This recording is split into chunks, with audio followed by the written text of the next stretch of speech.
Avant de commencer, je veux que vous imaginiez quelque chose. Pensez à la dernière fois où une histoire vous est restée en tête longtemps après qu'elle se soit terminée. Pas un simple sursaut, pas un bruit soudain, ni un rebondissement brutal, mais cette sensation persistante que quelque chose de ce récit vous a suivi dans la vraie vie. Peut-être que vous avez vérifié une porte verrouillée une seconde fois. Peut-être que vous avez évité de regarder une fenêtre sombre. Peut-être qu'une petite part de vous a hésité en entrant dans une pièce vide. Ce sentiment, subtil, psychologique, profondément humain, est le secret d'une horreur inoubliable. Et au cours des 30 prochaines minutes, je vais vous apprendre à le créer. Que vous soyez auteur, narrateur, vidéaste ou simplement quelqu'un qui veut comprendre pourquoi l'horreur fonctionne, ce guide va transformer votre manière de penser la peur. Bienvenue dans la masterclass ultime du récit d'horreur, où l'on dépasse l'intrigue, où l'on dépasse les monstres, pour entrer directement dans l'esprit humain. L'horreur est l'une des formes les plus anciennes de narration, et pourtant l'une des plus incomprises. Beaucoup de nouveaux créateurs pensent que la peur vient des ombres, des créatures ou des scènes violentes. Mais la vraie horreur, celle dont le public se souvient dans le silence après la fin du récit, naît de la psychologie, de la tension, des enjeux et de la vulnérabilité émotionnelle. Le texte que vous avez fourni présente des histoires construites sur l'isolement, la paranoïa et la fragilité humaine.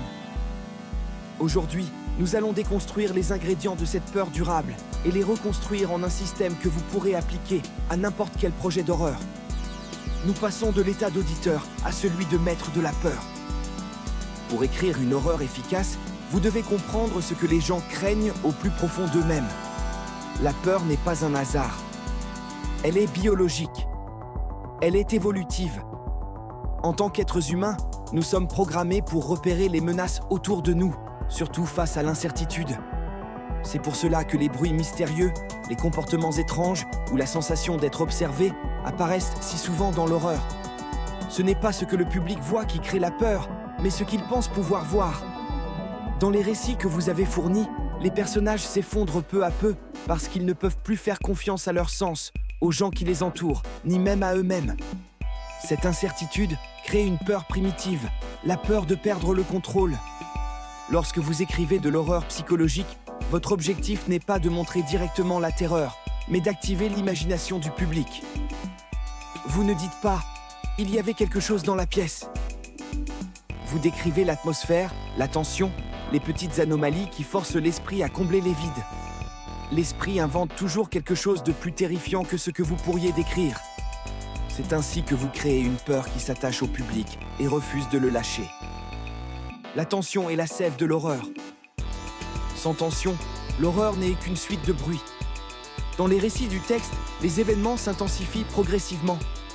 Un message étrange, un comportement inexplicable, un détail qui n'a pas de sens. Ces moments fonctionnent parce qu'ils évoluent lentement. Pour créer de la tension, vous devez résister à la tentation d'aller trop vite. Imaginez la tension comme un élastique. Plus vous l'étirez longtemps sans le laisser casser, plus votre public retient son souffle. La clé est le rythme. Vous devez alterner les moments de pression et les moments d'accalmie. Le récit doit avancer par vagues, pas par pics. Vous laissez à votre public juste assez de répit pour que son imagination s'emballe, puis vous resserrez la corde. Ce rythme rend chaque nouveau développement plus puissant, car il laisse à l'auditeur le temps d'anticiper. Et plus il attend, plus son esprit invente. Ces inventions sont vos meilleurs alliés. La peur n'a d'impact que si le public se soucie de celui qui la ressent. L'une des forces des histoires de votre transcript est que les personnages sont ordinaires, reconnaissables, presque familiers.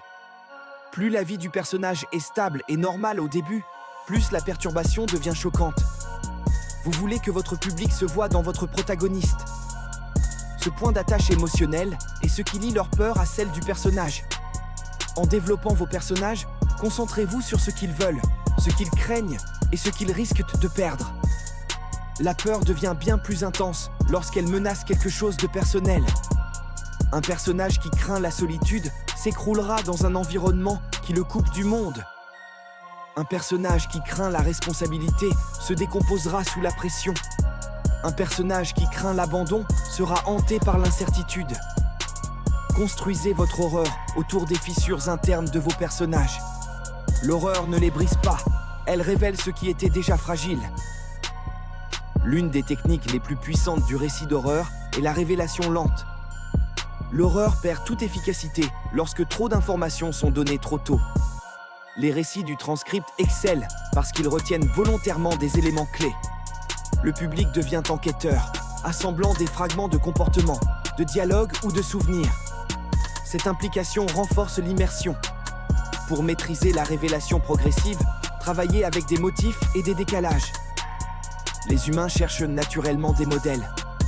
Introduisez des détails qui ne collent pas. Une phrase mal formulée, un horaire incohérent, une attitude qui ne correspond pas au personnage. Laissez votre public remarquer les fissures. Puis, élargissez les fissures lentement, méthodiquement. Chaque révélation doit susciter plus de questions que de réponses, jusqu'au moment final, où tout s'aligne dans une clarté glaciale. Dans l'horreur psychologique, l'environnement n'est pas un décor, c'est un protagoniste à part entière. Le lieu influence les émotions, les décisions et la perception du réel. Une pièce trop silencieuse, un bâtiment où les sons résonnent de manière anormale, un endroit familier qui soudain semble étranger. Tout cela intensifie la peur sans aucun élément surnaturel. Pour créer cet effet dans une narration audio, concentrez-vous sur les sensations décalées. Décrivez des températures incongrues, des silences lourds, des espaces qui paraissent plus grands ou plus petits qu'ils ne devraient l'être. L'environnement devient alors un adversaire silencieux, un piège invisible qui isole le personnage du monde qu'il croyait connaître. Même l'horreur la plus surnaturelle repose sur une base de réalisme. Le public ne craint pas l'impossible, il craint ce qui paraît presque possible. Ce qui fonctionne dans le transcript, c'est que la peur s'enracine dans la vie quotidienne. Une relation, un message, une routine nocturne, une maison. Ces éléments familiers rendent l'horreur intime. Lorsque vous écrivez, ancrez vos récits dans des détails concrets. Plus le quotidien est présent, plus le dérèglement est effrayant. L'auditeur doit pouvoir se dire « ça pourrait m'arriver ». Une fois cette connexion établie, la peur devient personnelle. Une bonne fin d'horreur ne ferme pas seulement l'histoire, elle s'accroche au public. Les derniers instants doivent remettre en question une certitude, troubler une perception ou dévoiler une vérité irréversible. Vous n'avez pas besoin d'un grand rebondissement. Les fins subtiles sont souvent les plus obsédantes. Réfléchissez à l'état émotionnel du personnage à la fin.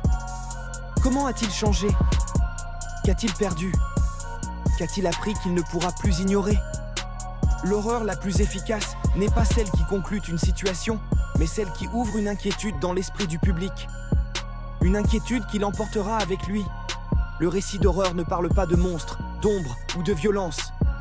Il parle de psychologie, de tension, de vulnérabilité et de ces peurs profondes que nous partageons tous.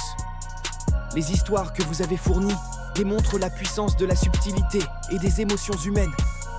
En déplaçant votre attention des menaces extérieures vers l'effritement intérieur, vous touchez à une horreur qui ne disparaît pas lorsque le récit s'arrête. Votre but en tant que créateur n'est pas de faire sursauter votre public. Votre but est de créer un moment de silence, un moment où l'auditeur se retrouve seul, où quelque chose semble un peu étrange, et où soudain votre histoire lui revient à l'esprit. Il y pense une seconde fois. Il hésite. Il doute. Et dans ce doute, votre récit continue de vivre. Merci d'avoir partagé cette masterclass avec moi. Et maintenant, allez écrire l'histoire qui empêchera quelqu'un de dormir ce soir.